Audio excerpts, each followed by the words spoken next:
De l'Ontario maintenant, Madame Mariette Carrier-Fraser. Madame Mariette Carrier-Fraser a œuvré pendant plus de 36 ans dans le milieu de l'éducation en Ontario.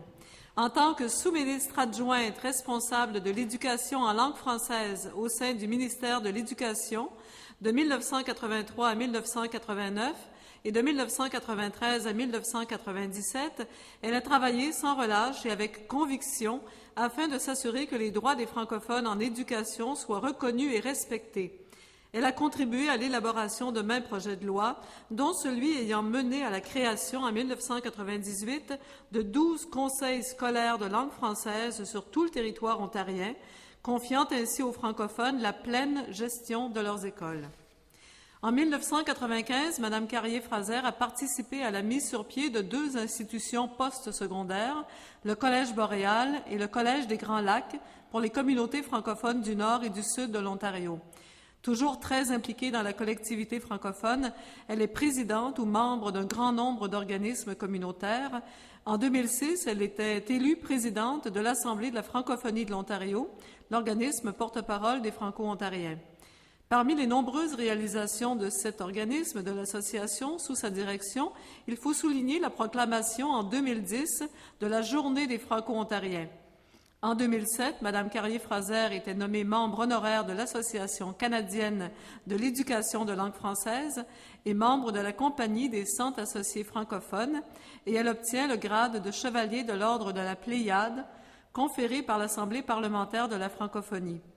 La même année, l'Université d'Ottawa lui décerne un doctorat honorifique. Le Gala de la francophonie de Hearst a par ailleurs créé en 2010 le prix Mariette en son honneur, en reconnaissance de sa contribution exceptionnelle à la francophonie ontarienne. Madame Carrier-Fraser, s'il vous plaît.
C'est une langue belle, avec des mots superbes, qui porte son histoire à travers les accents.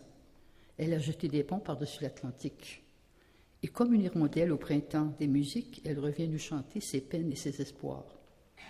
C'est une langue belle. À qui c'est la défendre, elle offre des trésors de richesse infinie, les mots qui nous manquaient pour pouvoir nous comprendre et la force qu'il faut pour vivre en harmonie. Je tenais à commencer mon allocution ce soir par ces quelques paroles de la chanson d'Yves Dutheil, « La langue de chez nous », qu'il a interprétée pour les Franco-Ontariens et les Franco-Ontariennes en direct de France par satellite lors de l'entrée en vigueur de la loi sur les services en français le 19 novembre 1989 à Toronto.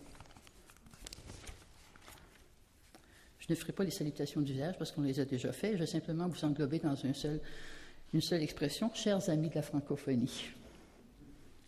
Et chers collègues et amis, bien sûr.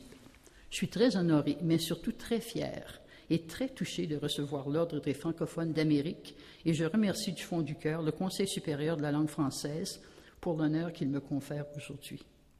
Je tiens également à remercier la Fédération canadienne des enseignantes et des enseignants, dont le président est ici ce soir, M. Taillefer, et l'Assemblée de la francophonie de l'Ontario, dont le président se retrouve ici également ce soir, Denis Vaillancourt, qui ont soumis ma candidature. Cette langue de chez nous fait partie de mon histoire comme franco-ontarienne. Cette langue avec tous ses accents, cette langue que nous devons toutes et tous utiliser et chérir, afin de nous permettre de nous épanouir. Cette langue mérite que nous la partagions, que nous la maîtrisions, que nous facilitions son rayonnement partout dans nos provinces et territoires, dans notre pays, en Amérique et à travers le monde entier. Mon identité dépend du maintien et du rayonnement de cette langue.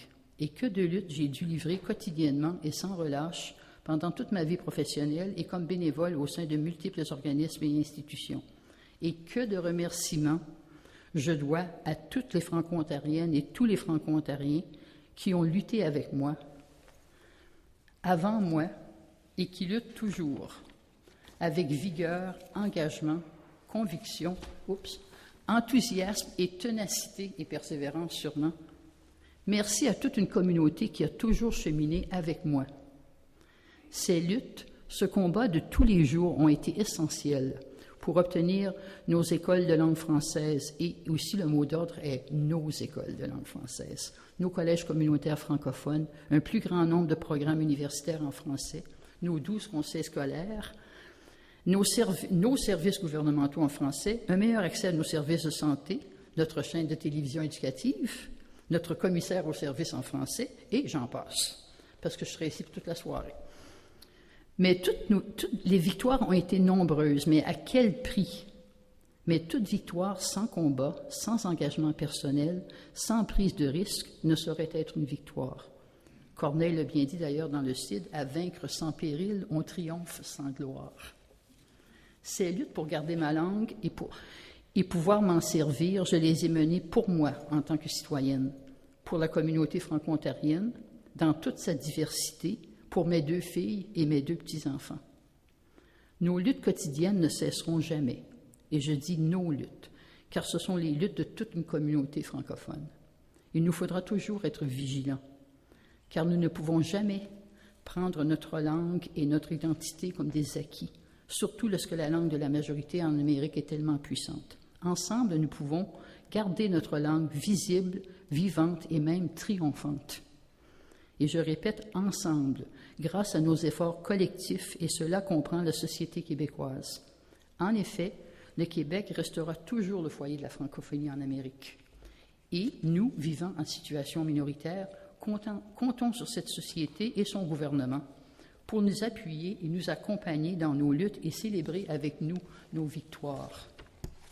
Et je termine comme j'ai commencé, avec d'autres paroles tirées de la langue de chez nous d'Yves Duteuil. En écoutant chanter les gens de ce pays, on dirait que le vent s'est pris dans une harpe et qu'il a composé toute une symphonie. Vous voulez faire partie de cette symphonie? Merci.